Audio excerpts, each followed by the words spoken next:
Dieu a dit que il Alors, a placé une marque sur lui. il y a une coupure sur, voilà, quand vous preniez la parole, il y a une coupure. Reprenez votre question, s'il vous plaît. Ok. Je voulais dire, je crois que c'est dans Genèse, Caïn avait dit, quiconque me trouvait, qui va placer une marque sur lui. Je voudrais savoir s'il n'y avait que lui et Abel étant mort, qui est celui-là qui le tuerait? C'est ma question. Tuerait qui? Caïn? Oui, Caïn, parce qu'il a dit, quiconque me tuerait quand Dieu l'a chassé de où il était. Donc, qui le tuerait s'il n'y avait que lui et Abel sur la terre et que lui l'a tué Abel? Alors, c'est justement, c'est une prophétie. Lorsque on parle de Caïn qui reçoit la marque, ça veut dire que personne ne peut tuer Caïn. En fait, il ne s'agit pas de ce Caïn que vous connaissez là. Il s'agit de l'entité qui se cache derrière Caïn. Parce qu'il y a aussi une entité qui se cache derrière Abel. Voilà pourquoi on appelle Abel le juste. Et tu vas remarquer que lorsque tu lis les épîtres, tu vas voir qu'on on représente Jésus comme Abel. Chapitre 11 peut parler de lui en disant comme Abel. Voilà le sang. Voilà pourquoi on compare le sang de Jésus à celui d'Abel en disant le sang de Jésus crie plus que celui d'Abel. Donc la préfiguration du Christ, c'est Abel. Et la préfiguration de Satan, c'est Caïn. Voilà donc pourquoi la marque qu'on place sur lui est une prophétie, c'est-à-dire que nul ne peut tuer Caïn si ce n'est Dieu lui-même. Voilà donc pourquoi celui qui le tuera, justement, c'est la parole qui est sortie dans Genèse chapitre 3, 15. Je mettrai inimitié entre toi et la femme, entre ta postérité et sa postérité. Celle-ci t'écrasera la tête, mais toi, tu lui blesseras le talon. Donc, tu vas voir que cette prophétie concerne les choses qui vont se passer à la fin des temps. Voilà donc pourquoi ce combat aura lieu, justement, où justement, comme l'Écriture te le dit, le dernier ennemi qui sera tué, c'est la mort. Donc, personne, effectivement, ne peut terrasser Satan. Parce que celui qui le terrassera, c'est celui qui va recevoir la louange et la gloire. Notre Seigneur Jésus-Christ a dépouillé le monde des ténèbres de sa puissance. C'est ce qu'on appelle la croix. C'est ce que Paul vous enseigne dans Colossiens chapitre 2. Voilà. Maintenant, en ce qui concerne justement reprendre la terre, puisque cette terre sera reprise. Pour l'instant, elle est encore assujettie à Satan. Donc, cette terre sera récupérée. Voilà donc pourquoi on annonce cet événement dans 2 Pierre chapitre 3, dans Zacharie chapitre 14, dans Ésaïe chapitre 13, dans Malachie chapitre 4. Donc, tous ces événements vont arriver par le Seigneur Jésus-Christ. Et c'est ce que Paul vous exprime dans 2 Thessaloniciens chapitre 2. Pas bien compris. Merci beaucoup. J'avais juste venir dans votre live pour poser cette question, mais souvent, il y a beaucoup de personnes avant moi, donc je n'arrivais pas à avoir la chance. Merci beaucoup. Le Seigneur soit glorifié. Sois béni. Mes frères et sœurs chrétiens, en fait, dans l'église de Jésus-Christ, il n'y a pas de désordre. Il n'y a pas de désordre, il y a un ordre. Ok? Lorsque vous allez comprendre ça, vous allez comprendre que tout le monde n'est pas appelé à comprendre ce livre. Même les chrétiens. Vous pouvez lire et appliquer ce qui est écrit, mais comprendre, c'est le rôle du ministère pour vous. Voilà pourquoi je vais vous lire une écriture, vous allez comprendre quelque chose. Matthieu chapitre 9, au verset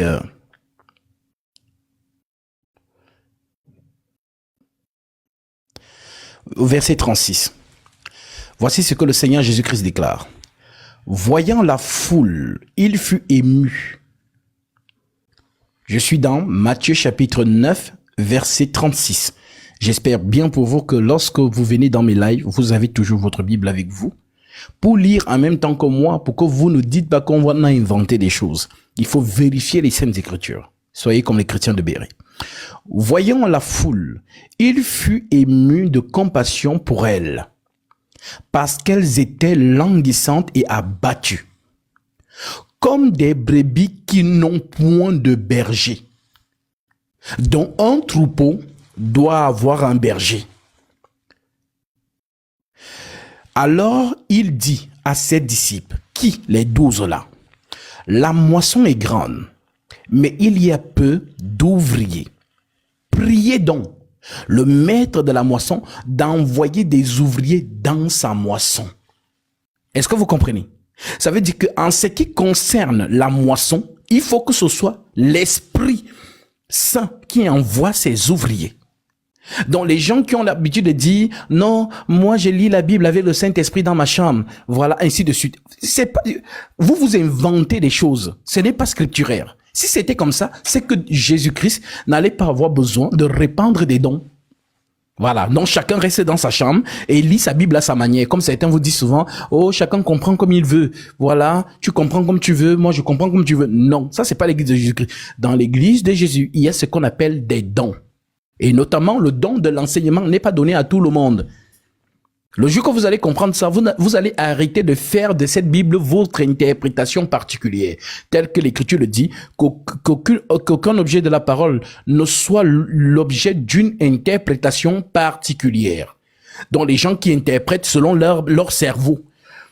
Non, il y a le don de l'enseignement qui s'exprime dans l'Église. Voilà comment Christ a régi les choses. Donc, pour que vous accédez à un niveau de compréhension des Saintes Écritures, il faut que le don de l'enseignement s'exprime au milieu de vous. Et tout le monde n'a pas ce don. Et on n'achète pas ce don. On ne se forme pas pour avoir ce don. On ne fait pas des écoles théologiques, des cours bibliques. Ça, ce sont des inventions des hommes. Ça, ce sont les inventions des hommes. C'est Christ qui répand ces dons. Et comme il dit à ses disciples ici, priez. Donc il dit priez. Dont le maître de la moisson d'envoyer des ouvriers dans la moisson, dans sa moisson.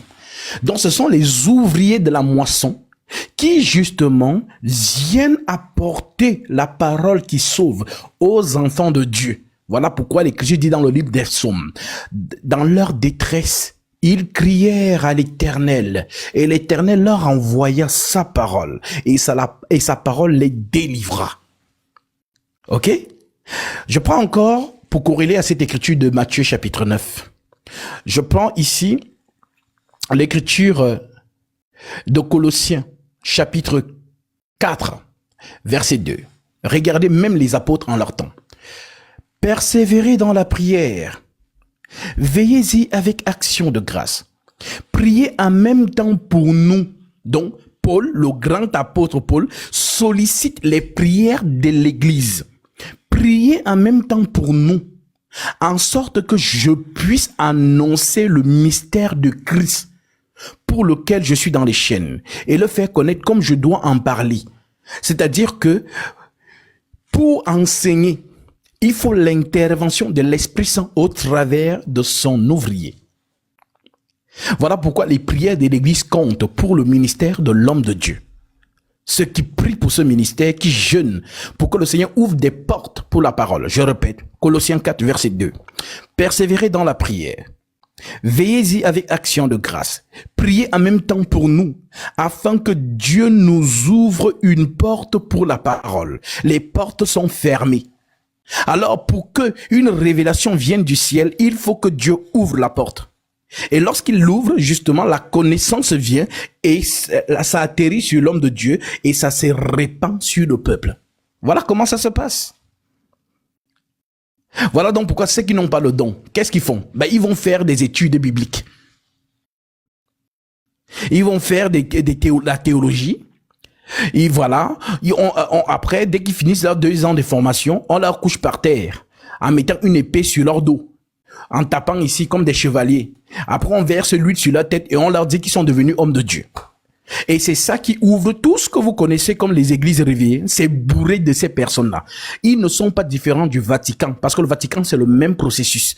Voilà, petit séminaire, grand séminaire, et ensuite on te met la soutane et on appelle ça consécration. Donc ces personnes n'ont pas le don. Voilà donc pourquoi il n'y a pas l'ouverture de la parole.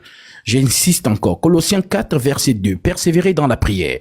Veillez-y avec action de grâce. Priez en même temps pour nous, afin que Dieu nous ouvre une porte pour la parole, en sorte que je puisse annoncer le mystère de Christ. Christ, c'est un mystère. Afin que je puisse annoncer le mystère de Christ pour lequel je suis dans les chaînes. Donc, les hommes de Dieu ont toujours eu besoin de la prière des saints. Regardez Daniel lui-même. Il ne comprend pas certaines choses. Et il veut les comprendre. Alors qu'est-ce qu'il fait? La prière. Prenons cet exemple. C'est très important que je mette ces bases pour tous les enfants de Dieu. Si vous n'avez jamais vu dans votre vie, si vous vous êtes posé la question un seul jour, ah Seigneur, est-ce que sur cette terre, il y a encore vraiment un homme de Dieu à la trame des apôtres en leur temps? Le voici devant vous. Et ce n'est pas par le on dit, mais c'est par rapport à ce que vous entendez, puisque Christ a dit, vous les reconnaîtrez à leurs fruits. On reconnaît un faux homme de Dieu à son fruit. On reconnaît un vrai aussi par son fruit. Matthieu chapitre 7. Je lis d'abord ça avant d'aller chez Daniel. Matthieu 7, le maître déclare ceci. Matthieu 7, verset 15. Le Seigneur dit, gardez-vous des faux prophètes. Ils viennent à vous en vêtements de brebis, mais au-dedans ce sont des loups ravisseurs. Vous les reconnaîtrez à leurs fruits. Alors le fruit c'est quoi? Le fruit, pour beaucoup de gens pensent que le fruit c'est le comportement. Non.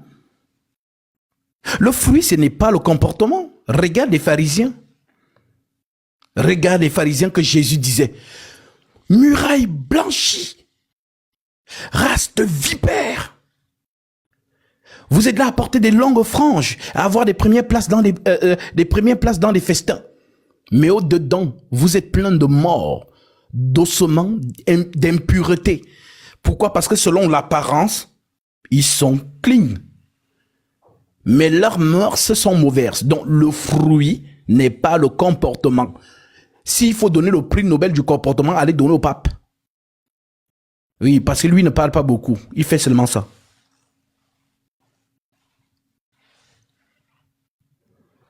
Quand il passe, les foules crient. On amène des bébés, il pose les mains. Voilà. Et c'est ce que Paul appelle en disant que personne ne vous ravisse sur une apparence d'humilité et par un culte des anges. C'est quoi le culte des anges? L'ange, il est toujours solennel. Vous n'avez jamais vu un ange qui apparaît, qui commence à rire aux éclats. Ah, il te tape à l'épaule. Non, l'ange, quand il vient, il est toujours solennel. Et c'est donc pourquoi vous voyez les prêtres, ils sont toujours comme ça. C'est ce qu'on appelle le culte des anges. Alors Paul vous a donc dit, faites attention, que personne ne vous trompe, que personne ne vous manipule par le culte des anges. J'ai une apparence. Amen. Ma fille, aie confiance en Dieu. Premier dimanche de l'année ordinaire. Le dimanche de l'année pasquale. Amen. Voilà. Ils veulent toujours faire comme si non. Ils sont tellement saints. Ils sont vraiment dans les mœurs, le comportement. Toi-même, tu dis, dans ça, c'est un homme de Dieu. C'est ça qui vous trompe. Surtout vous là. Alors Paul dit que personne ne vous trompe sur une apparence d'humilité et par un culte des anges. Alors le Seigneur met donc en garde aussi, surtout les femmes. Les femmes sont très émotionnelles et ce sont les choses que les femmes regardent en général. Oui, parce que j'insiste beaucoup sur la femme parce que je sais que naturellement Dieu l'a conçue comme ça. Elle est émotionnelle. Voilà, donc on la prend beaucoup par les émotions. Voilà pourquoi la partie la plus sensible d'une femme, c'est son oreille. Celui qui a l'oreille d'une femme a tout son corps. Alors, gardez-vous des faux prophètes. Ils viennent à vous en vêtements de brebis. Mais au-dedans, ce sont des loups ravisseurs. Vous les reconnaîtrez à leurs fruits. Maintenant, il explique. Cueille-t-on des raisins sur des épines ou des figues sur des chardons? Tout bon arbre, dont l'arbre ici, ce n'est pas l'arbre que tu vois planté dehors, c'est allégorique. L'arbre, c'est un homme. Parce que lui-même se compare à un arbre. Il dit, je suis le cep. Vous êtes les sarments. Donc c'est son langage. Tout bon arbre porte du bon fruit. Donc le vrai homme de Dieu a la vraie parole. Parce que le fruit, en fait, c'est la maîtrise de la parole. C'est ce qu'on appelle le fruit. Tout bon arbre porte de bons fruits. Mais le mauvais arbre, donc le faux homme de Dieu, le mauvais arbre porte de mauvais fruits, donc il a la fausse parole. Un bon arbre ne peut porter de mauvais fruits. Ni un mauvais arbre porte de bons fruits. Tout arbre qui ne porte pas de bons fruits est coupé et jeté au feu. C'est donc à leurs fruits que vous les reconnaîtrez. Le Seigneur a tout dit. Et le fruit, c'est la parole. Voilà pourquoi vous retrouvez cette expression dans Matthieu 13, verset 23. La bonne terre est celle qui entend la parole et qui la comprend. Elle porte du fruit. Un grain en donne 100, l'autre 60, l'autre 30. Le fruit est justement abondant, puisque la parole est comparée à une semence aussi. D'où la parabole des 4 terres. Un semeur sorti. Donc le semeur, c'est l'homme de Dieu, qui a une marchandise, la semence. Alors il sort, il la jette. Il la jette. Et cette semence tombe sur différentes terres. C'est ce qu'on appelle dans les 4 terres. Donc les 4 terres fait référence à 4 groupes de personnes. Maintenant, lisons les 4 groupes de personnes. C'est important que vous sachiez ces choses pour que vous compreniez ce qui se passe dans votre génération. Au verset 18 de cette écriture, Matthieu chapitre 13, le Seigneur déclare: « Vous donc, écoutez ce que signifie la parabole du semeur. Lorsqu'un homme écoute la parole du royaume et ne la comprend pas, c'est ça. Lorsqu'un homme écoute la parole et ne la comprend pas, le malin, donc Satan, vient et enlève ce qui a été sémé dans son cœur. Cet homme est celui qui a reçu la semence le long du chemin. Donc quand on prêche et que la parole, tu ne la comprends pas, puisque tu entends la parole, tout le monde entend. Mais comprendre n'est pas du ressort de tous. Voilà donc pourquoi celui qui ne comprend pas, Satan, Jésus dit Satan vient, il enlève vite ce que on a sémé dans ton cœur. C'est que tu as écouté. Satan enlève ça. Ça, c'est la première catégorie. La deuxième catégorie, verset 20. Celui qui a reçu la semence dans les endroits pierreux, c'est celui qui entend la parole et la reçoit aussitôt avec joie. Elle est contente. Amen, alléluia, amen. Elle la reçoit avec joie. Mais elle n'a pas de racine en lui-même. Il n'a pas de racine en lui-même. Il manque de persistance. Et dès que survint une tribulation ou une persécution à cause de cette parole, il y trouve une occasion de chute. En d'autres termes, Jésus explique que ce sont des gens, quand ils écoutent la parole, ouh non, amen, alléluia, amen. Mais cette personne, elle n'a pas de racine. Elle n'a pas de persistance. Voilà. Elle n'a pas de persistance. Elle est fade. Quand tu amen, amen, mais rien, ça ne produit rien en elle. Maintenant, dès qu'il y a une persécution à cause de cette parole, elle abandonne. Voilà la deuxième catégorie de personnes que Jésus dit que nous, les hommes de Dieu, nous allons rencontrer sur notre chemin. Maintenant, la troisième catégorie qui va plus vous parler, verset 22. Celui qui a reçu la semence parmi les épines, c'est celui qui entend la parole, mais en qui les soucis du siècle et la séduction des richesses étouffent cette parole et la rendent infructueuse. C'est qu'est-ce qu'on appelle les soucis du siècle? Les soucis du siècle, c'est le mariage, les projets. Je n'ai pas encore construit, je n'ai pas encore fait telle chose, je n'ai pas encore tel statut. Les soucis du siècle. Voilà. Celui qui a reçu la semence parmi les épines, c'est celui qui entend la parole, mais en qui les soucis du siècle et la séduction des richesses étouffent cette parole et la rendent infructueuse. Ça veut dire que la parole ne produit pas. Pourquoi? Parce que cette personne, en même temps, elle veut écouter, en même temps, elle est dans le monde. Elle a les soucis de la vie. Combien de femmes, elle court partout, elle cherche l'enfant. Oh, elle n'a pas le mariage. Elle commence donc à chercher, là on va lui prophétiser le mariage. Homme de Dieu, localise-moi, prophétise sur mon mariage. Les soucis de la vie. Et les hommes de Dieu là manipulent donc. Oh, Dieu me dit, je vois un chiffre 7, 7. Fais une offrande avec le chiffre 7. Sème ton Isaac. Et tu vas voir, dans 3 mois, tu auras ton mariage. Elle va donc, elle sème l'Isaac. 3 mois après, il n'y a rien. Après, elle va aller chez Chocolat des filles. Oh, vraiment, les pasteurs là, vraiment, ce sont des faux hommes de Dieu, tous, vraiment, hein? Non, ce ne sont pas des faux hommes de Dieu. Toi-même, tu es fausse. Parce que tu viens à Jésus pour ces choses, les soucis du siècle. Elles sont nombreuses comme ça, ils sont nombreux comme ça. Les gens qui marchent derrière Jésus pour les soucis du siècle. Oh Seigneur, donne-moi aussi ma part d'enfant. Seigneur, donne-moi le mariage. Seigneur, donne-moi l'entreprise. Seigneur, prophétise sur mes finances. Seigneur, les soucis du siècle présent. Alors, on dit donc que le Seigneur dit que la semence ne produit pas en vous. Voilà donc pourquoi vous voyez les faux hommes de Dieu, puisque les gens sont dans la détresse du lendemain. Les gens sont dans le souci du lendemain. Alors, ça donne du travail aux faux hommes de Dieu.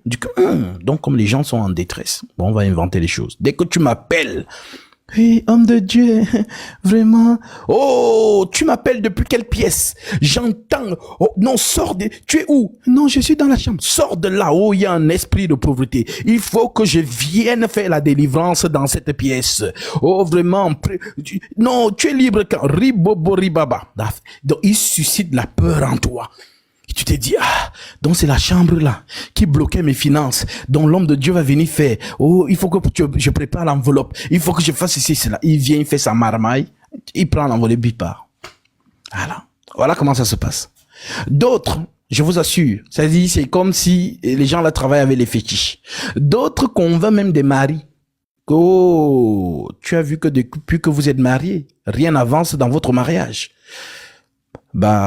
Ta femme a un esprit de pauvreté. Et il faut la délivrer. Et la seule délivrance, c'est qu'il faut que je devienne un avec elle. Tu comprends? Tu sais ce que ça veut dire un? La Bible dit, si l'homme s'unit à la prostituée, il devient une seule chair avec la prostituée. Donc, comme mon esprit est fort, quand je vais devenir une seule chair avec elle, l'esprit de pauvreté qui est en elle va entrer en moi. Et moi, je vais détruire cet esprit. Et vous allez voir, votre mariage va prospérer. Le mari dit, oui, homme de Dieu, il faut venir. Il dit que bon, prépare bien la chambre. Tu vas rester au salon, tu vas seulement prier en langue. Prie en langue. Li bobo, li baba, li bobo. Tu n'arrêtes pas pendant que je serai en train de faire la délivrance dans la chambre. Je vous dis que ces choses sont factuelles. Ce sont des choses qui se font sur le terrain. Surtout les faux hommes de Dieu du Congo. Voilà, au Nigeria, au Ghana, voilà, vraiment, c'est grave.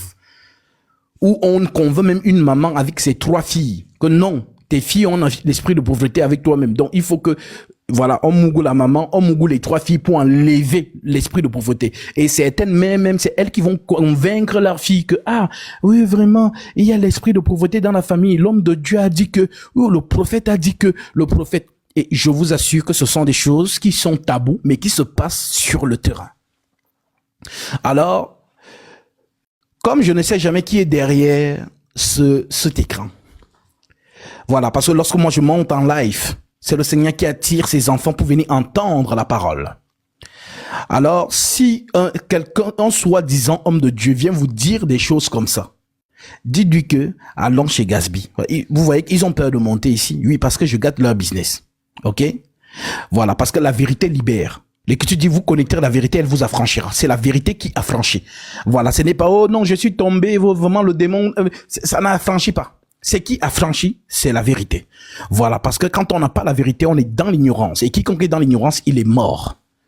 Voilà donc pourquoi mon peuple périt par manque de connaissance. Quand on a la connaissance, on est libre. Et la connaissance, c'est la parole. Ta parole est une lampe à mes pieds, une lumière sur mes sentiers. Voilà pourquoi Paul peut donner cette écriture. Je prends vite ça. Et on avance.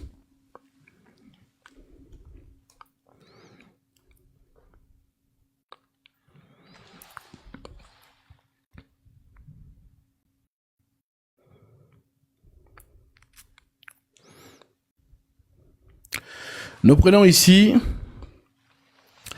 l'épître,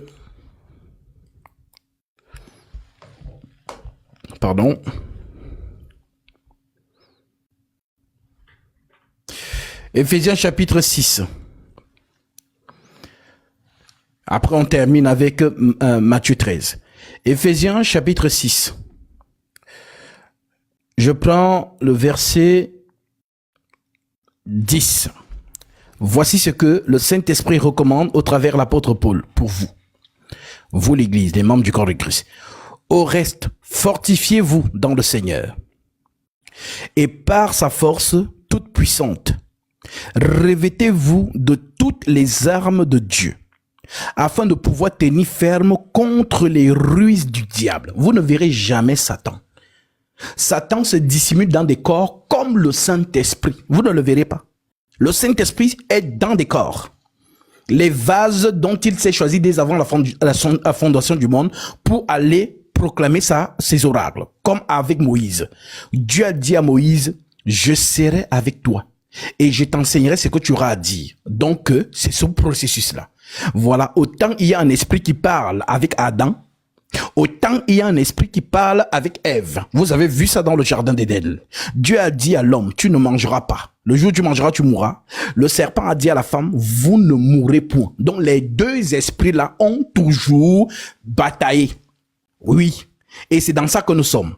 Voilà donc pourquoi Paul peut dire en concernant cela dans 2 Corinthiens 11, pour ceux qui vérifient les Écritures, 2 Corinthiens chapitre 11 verset 12. Paul dit, j'agis et j'agirai de la sorte pour ôter ce prétexte à ceux qui cherchent un prétexte, afin qu'ils soient trouvés tels que nous dans les choses dont ils se glorifient. Ces hommes-là, ce sont des faux apôtres, des ouvriers trompeurs, déguisés en apôtres de Christ, et cela n'est pas étonnant puisque Satan lui-même se déguise en ange de lumière. Il n'est donc pas étrange que ces ministres se déguisent aussi en ministres de justice. Leur fin sera selon leurs œuvres. Donc il y a deux camps. Le camp de Jésus et de ses disciples et le camp de Satan et de ses disciples. Les deux esprits travaillent. Donc nous sommes en pleine guerre spirituelle où on discute les âmes. La vérité contre le mensonge contre la vérité. Alors, si vous êtes donc conscient de cela, vous ne ferez confiance à aucun homme. Parce que l'homme c'est un menteur. Même moi. Le seul qui est vrai, l'Écriture dit c'est Dieu. Que tout homme soit considéré pour menteur, seul Dieu pour vrai. Alors, on n'écoute donc pas l'homme avec l'oreille. On le vérifie à la lumière des Saintes Écritures. Voilà pourquoi ce qu'il dit et ce qui est écrit, si c'est la même chose, c'est le même esprit. Mais si tu dis une chose qui est contraire à ce qui est écrit, ne le reçois pas. Voilà ce qu'on appelle donc le mauvais jour. Je répète, revêtez-vous de toutes les armes de Dieu, afin de pouvoir tenir ferme contre les ruses du diable.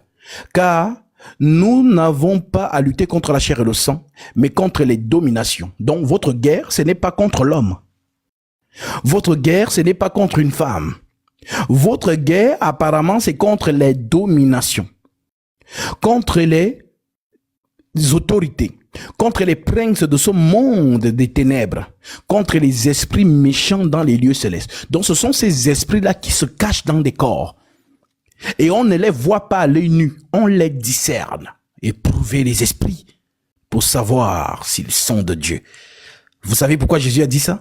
Éprouvez les esprits. On éprouve un esprit comment? C'est par l'écriture. Donc l'esprit, c'est une parole. Voilà donc pourquoi, ce jour-là, Jésus a dit à Pierre, selon la prophétie, qu'il va mourir en partant à Jérusalem. Pierre lui a dit, non Seigneur, à Dieu ne plaise, cela ne t'arrivera pas. Alors Jésus dit, attends, Ésaïe dit que je vais mourir.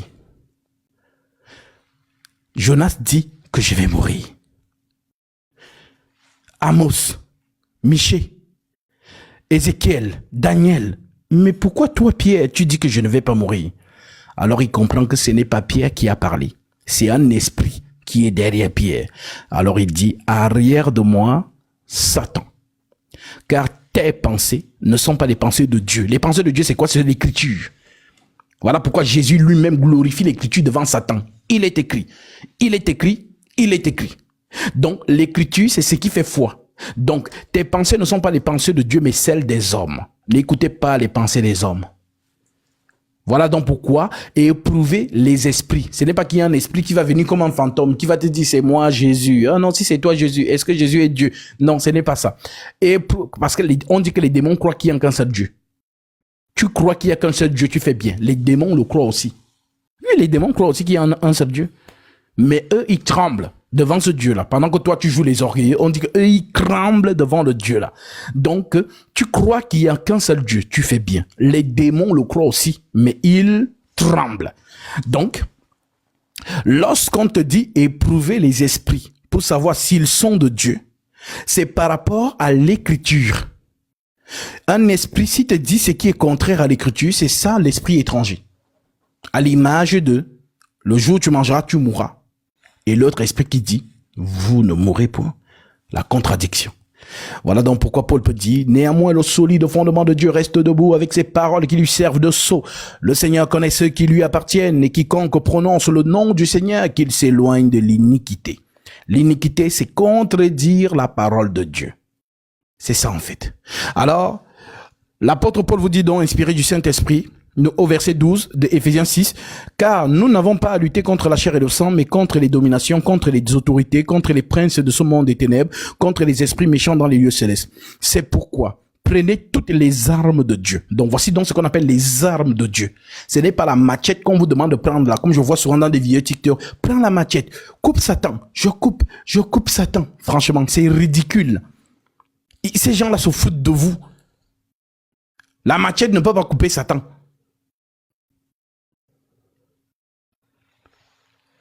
Les armes de Dieu, je vais vous les citer, selon l'apôtre Paul, inspiré du Saint-Esprit. Revêtez-vous de toutes les armes de Dieu, afin de pouvoir résister dans les mauvais jours. C'est quoi le mauvais jour? C'est quand tu rencontres un soldat des ténèbres. C'est un démon. Maintenant, le démon travaille par l'homme. C'est ce qu'on appelle victime collatérale. L'homme, il est là. Il y a un démon qui est dedans. Un peu comme le fou de Dagara. Voilà, tu vois que on dit que personne ne passait où il était parce qu'il blessait les gens. Alors un jour, Jésus arrive. Le fou a couru vers Jésus et il décide d'arrêter. Et Jésus, il dit, quel est ton nom? Légion. Oh, qu'y a-t-il entre toi et nous? Il se précipite ensuite dans la mer. Donc, quand tu regardes l'homme, tu ne vois qu'un seul homme. Mais on te dit qu'en lui, il y a des légions d'esprits. Tu peux rencontrer une femme, qui n'avait pas le discernement. Tu regardes, il y a les belles. On dit que Marie de Magdala, 7 démons étaient logés en elle. 7. Maintenant, tu vois une belle fille, mais c'est une maison de démons. Les démons sont dedans. Elle-même, elle ne le sait pas. Voilà pourquoi, moi, quand je passe devant quelqu'un qui a un démon, les frissons m'envahissent. Et je m'arrête. Je fixe la personne.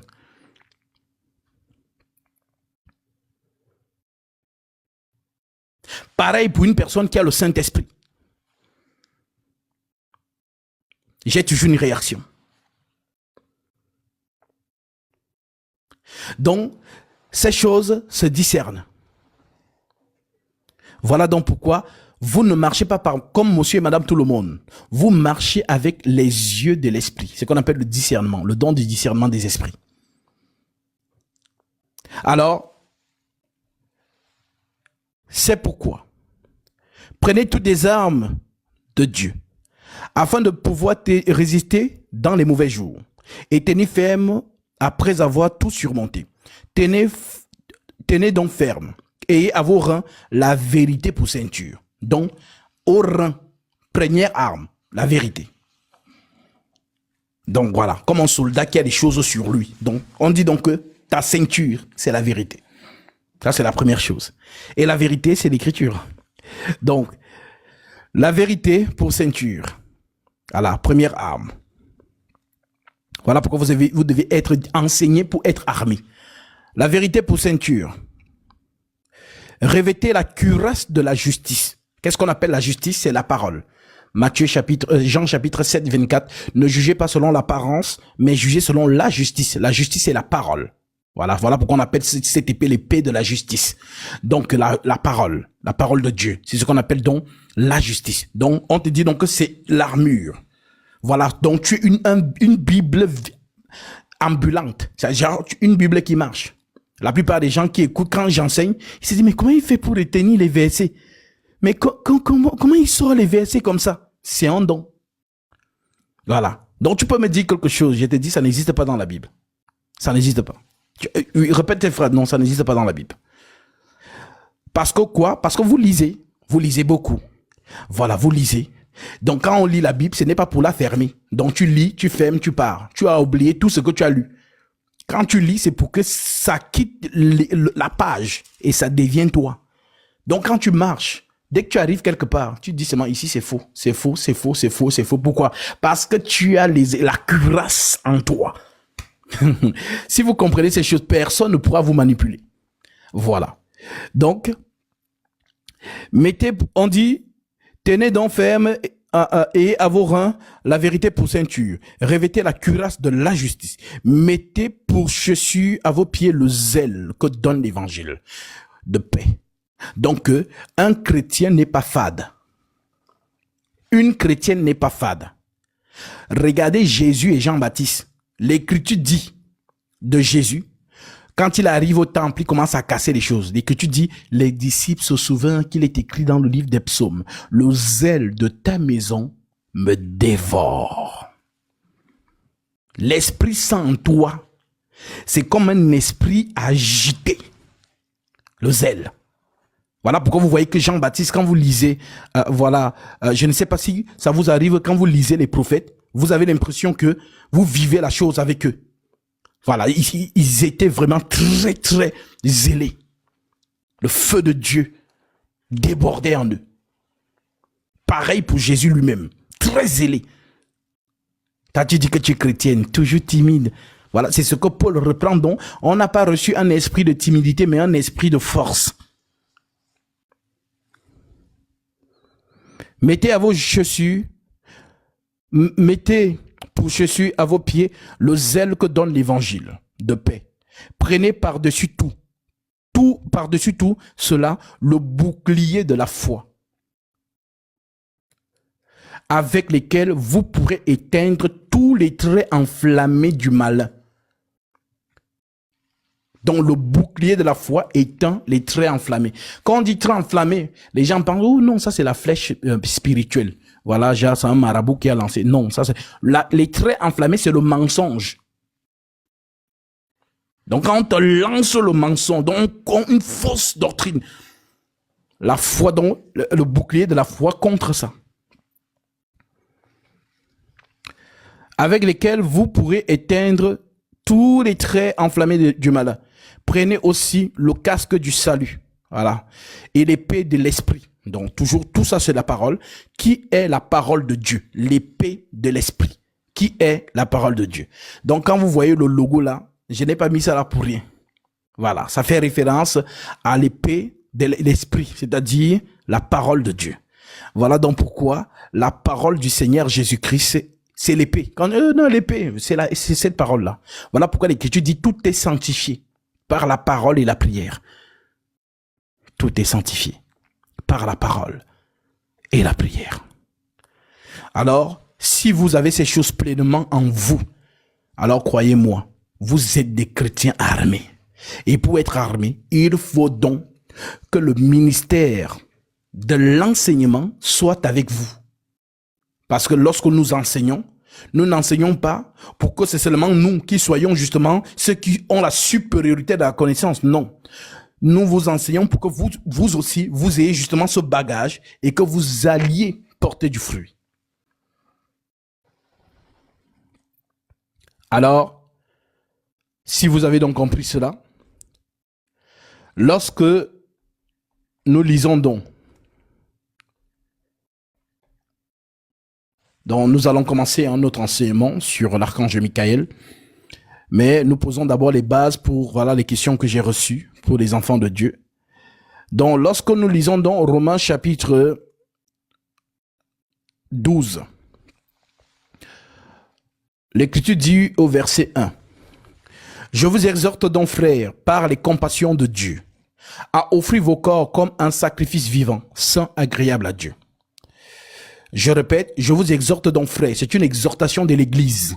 Donc, si toi, tu te reconnais d'être de l'église de Jésus-Christ, cette exhortation vient pour toi.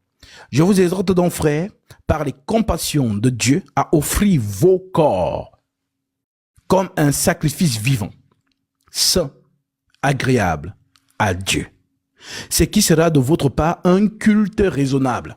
Donc, le culte ne commence pas seulement quand l'assemblée est réunie. Non. Le culte commence par ta vie intime, ton attitude. Car tu es le sanctuaire de l'esprit. L'église, c'est pas un bâtiment où les faux hommes de Dieu vous, oh Dieu m'a dit, j'ai rêvé qu'il faut cotiser. On va construire à Dieu un grand palais royal. Vraiment, ce sera la cité royale. Ce sont des escrocs.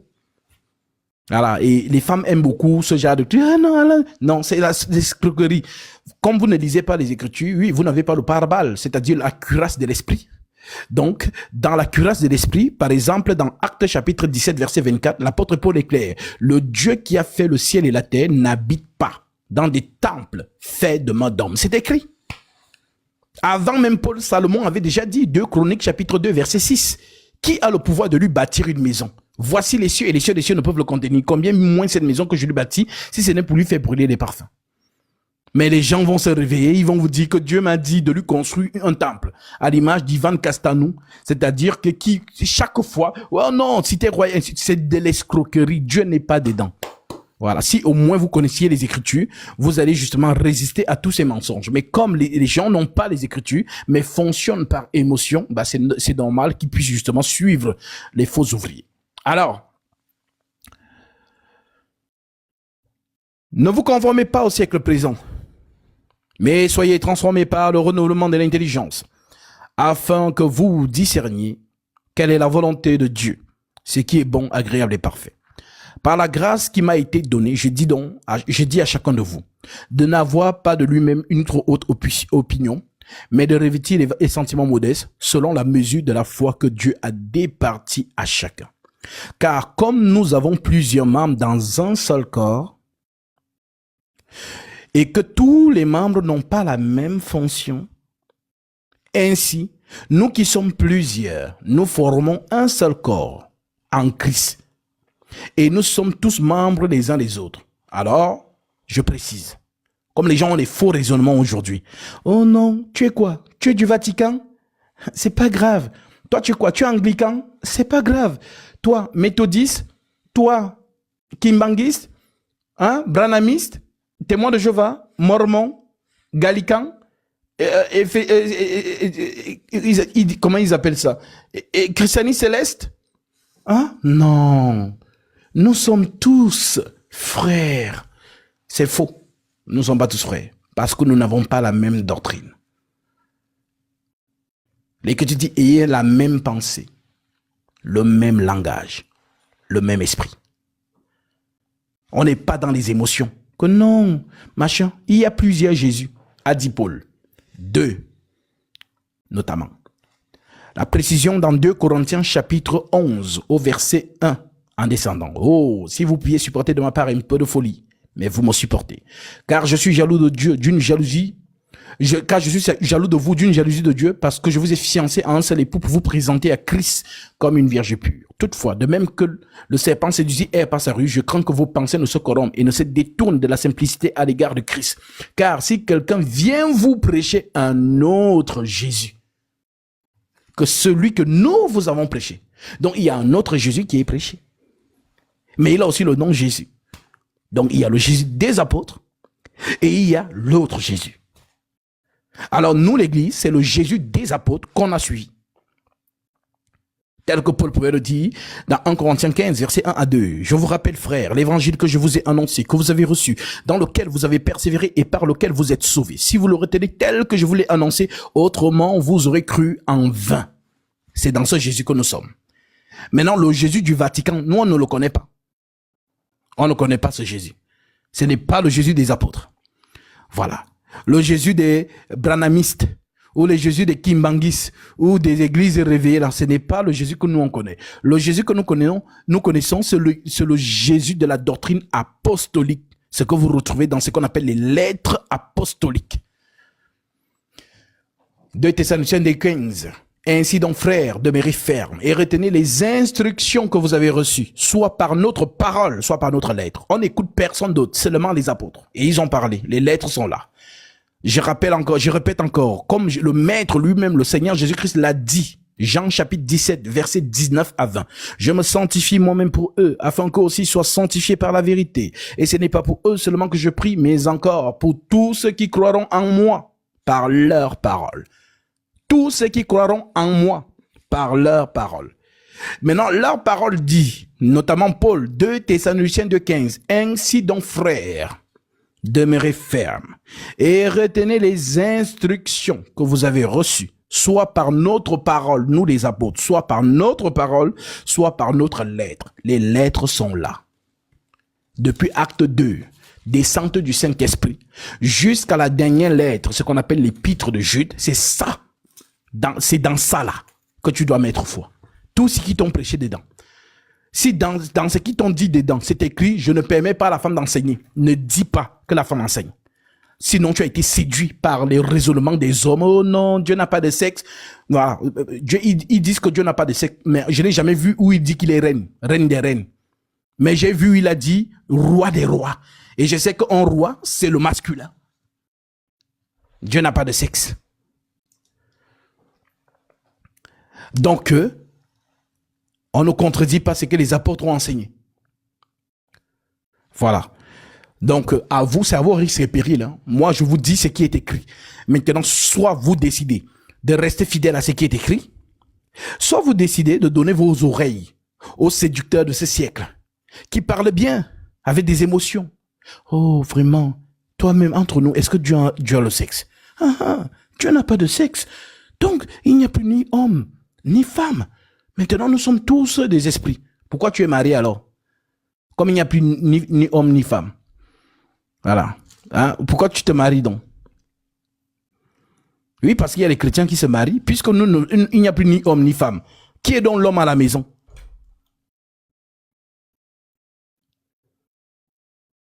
Et puis ces choses-là, ça séduit beaucoup de gens. Oh non, Dieu n'a pas... Déjà, premièrement, lorsque Paul dit il n'y a plus ni homme ni femme, Paul parle du salut. C'est-à-dire que Dieu ne distingue plus le grec et le juif.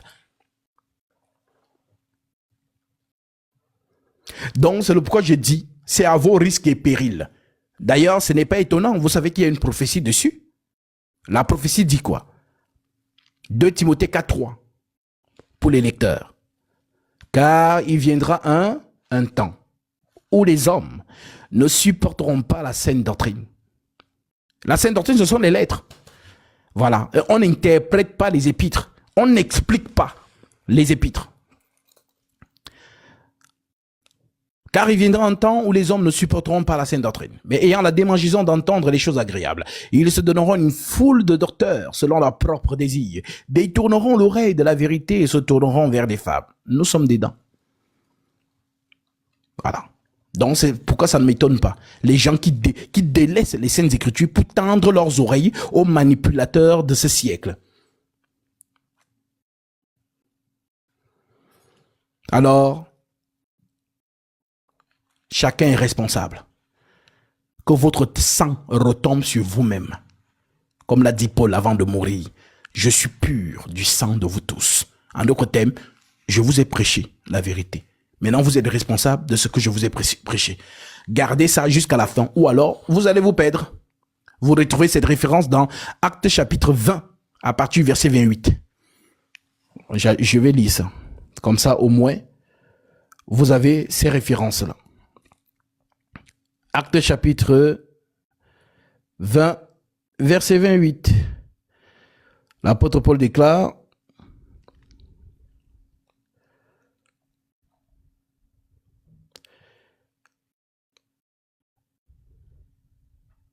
je prends le verset 26 même, l'écriture dit: c'est pourquoi je vous déclare aujourd'hui que je suis pur du sang de vous tous. Voilà ça. Je suis pur du sang de vous tous. Comme Dieu a dit à Ézéchiel, dans Ézéchiel chapitre 3, verset 16 en descendant. Lorsque je dirai au méchant qu'il va mourir, si tu n'avertis pas le méchant pour qu'il se détourne de sa mauvaise voie, et qui ne meurt dans son iniquité, son sang, je te redemanderai de son sang. Mais si tu avertis le méchant et qu'il ne t'écoute pas, son sang retombera sur lui et toi tu sauveras ton âme. Alors oui, Paul, dans le même esprit, déclare donc au verset 26, c'est pourquoi je vous ai... C'est pourquoi je vous déclare aujourd'hui que je suis pur du sang de vous tous. Car je vous ai annoncé tout le conseil de Dieu sans en rien cacher. J'ai prêché toute la vérité que Dieu m'a donnée. Sans en rien cacher. Prenez donc garde à vous-même. Prenez donc garde à vous-même. Et à tout le troupeau sur lequel le Saint-Esprit vous a établi évêque pour paître l'église du Seigneur, qu'il s'est acquise par son propre sang. Ce n'est pas un jeu. Donc, enfants de Dieu, même si vous n'êtes que 10 dans ma génération, je ne cherche pas l'audience. Les brebis qui appartiennent au Seigneur viendront à moi.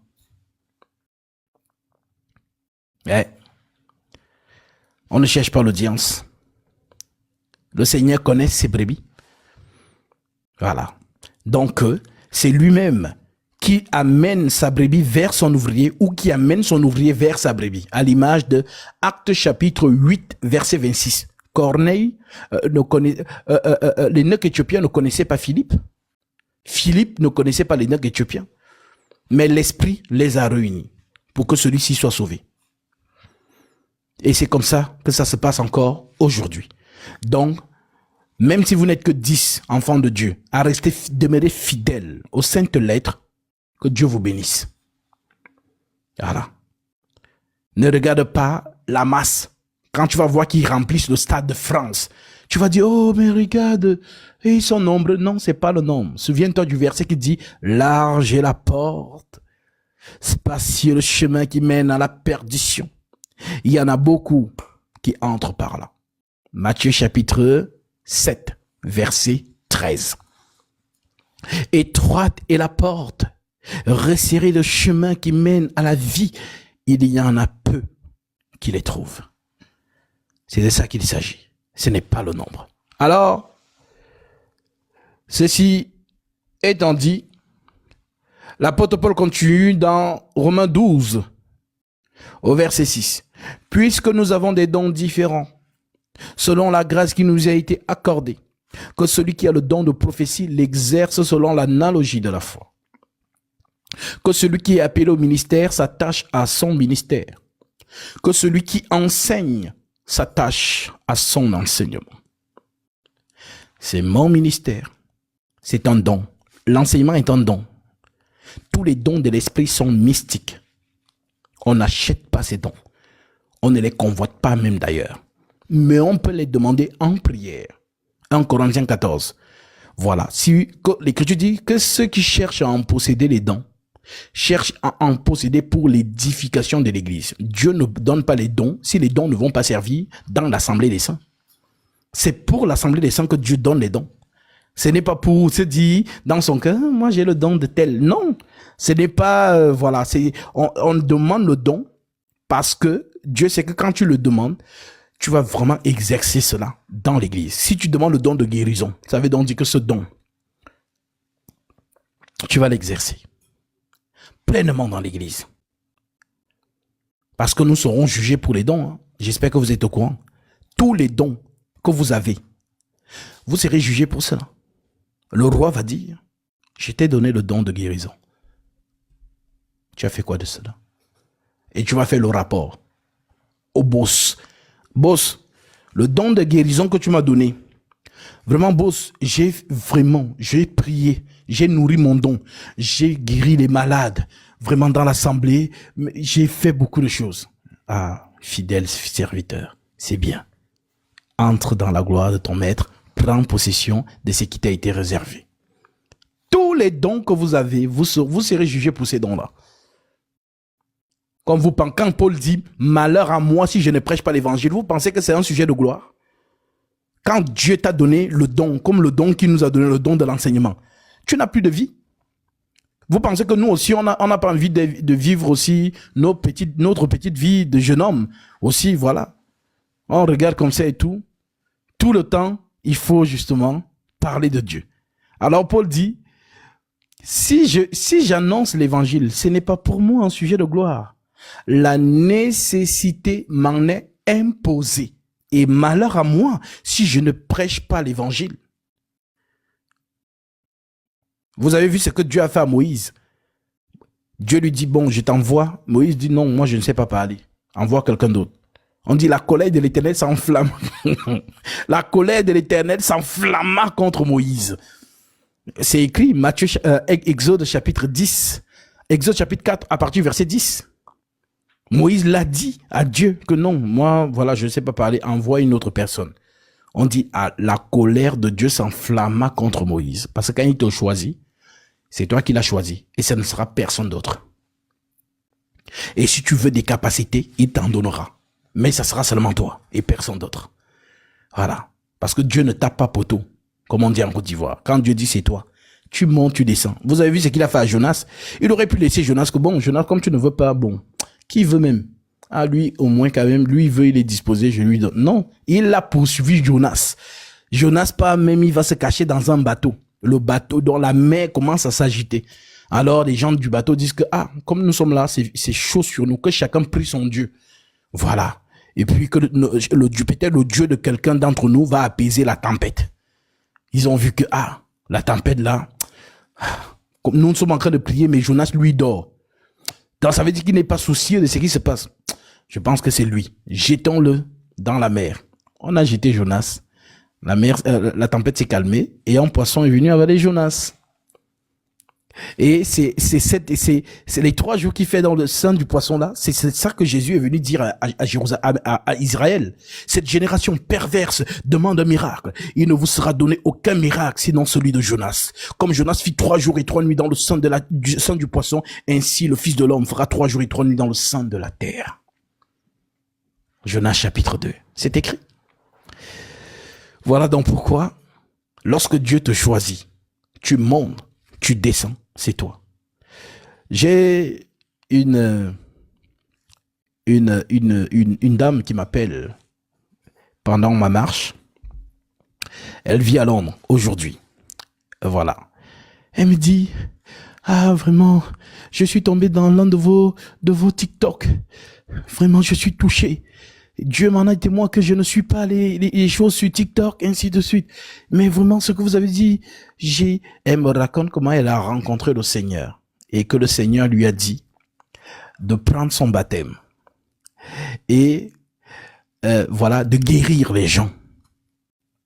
Elle dit vraiment, quand le Seigneur m'a dit ça, j'ai un peu marché de partout et tout. Et j'ai reçu des faux baptêmes. Quand j'écoute vos enseignements et tout, j'ai dit, la probabilité pour que toi et moi on se parle aujourd'hui, madame, c'était de combien? 0. Alors sache que c'est le Seigneur qui te guide vers moi. Voilà pourquoi tu es convaincu et tu me demandes ton baptême. Ce samedi, je ne pourrai pas parce que je vais au Togo pour baptiser ceux qui sont là-bas. Mais voilà, je baptise tous les samedis. Lorsque tu pourras venir à Paris prendre ton baptême, fais-le puisque c'est une recommandation. Et puis, n'oublie pas la phrase qu'il t'a dit. Guéris les gens. Tu as reçu le don de guérison. Et lorsque je vais te baptiser, ça va se manifester. C'est ce que j'ai dit à la dame. Peut-être elle est dans ce live en train d'écouter. Pour dire que les enfants de Dieu, je vous ai toujours dit, un homme de Dieu ne fait pas sa publicité. Le Saint-Esprit rend témoignage de ses ouvriers. Jésus lui-même n'a pas échappé à la règle. Ce jour-là au Jourdain, l'Écriture déclare, « Voici mon fils, en qui j'ai mis toute mon affection, écoutez-le. » Et l'affection de Dieu, c'est la vérité. Donc si tu es vraiment homme de Dieu, ne t'inquiète pas, les gens vont te voir en vision. Les gens vont te voir en songe. Comme ça s'est fait avec Paul lui-même, qui étant aveugle pendant 3 jours, il est en train de prier, il voit Ananias en vision. Le Seigneur Jésus-Christ apparaît à Ananias et dit à Ananias, va à tel endroit, il y a un homme qui prie. Il t'a vu en vision. Parce que le Seigneur peut utiliser l'image de son serviteur pour justement te montrer que voilà la personne qui va te baptiser. Et c'est arrivé plusieurs fois. Où des gens, on ne s'est jamais vu dans la vraie vie. Ils se baladent sur TikTok. Et ils se disent, ah, mais lui, je l'ai vu dans mon songe. Ah, mais c'est lui. Et ces personnes ont pris leur baptême. Donc, ne vous dites pas que non. Les chrétiens de l'époque, c'était les enfants préférés de Jésus. Voilà pourquoi quand tu lis les épîtres, tu lis les actes des apôtres, tu vois des choses qui sont écrites et tout. Ah, le Seigneur apparaissait et ainsi de suite. Et ici, aujourd'hui, il ne fait plus. Qui t'a dit ça? Il continue à le faire. Il continue à envoyer des gens par recommandation. Voilà mon serviteur, va, il va te baptiser. Et cela s'accomplit. Alors, je rends témoignage à mon Dieu et que par ce ministère, il ramène à lui tous ces enfants qui sont encore retenus captifs dans les fausses doctrines. Que celles et ceux qui ont les oreilles pour entendre, entendent.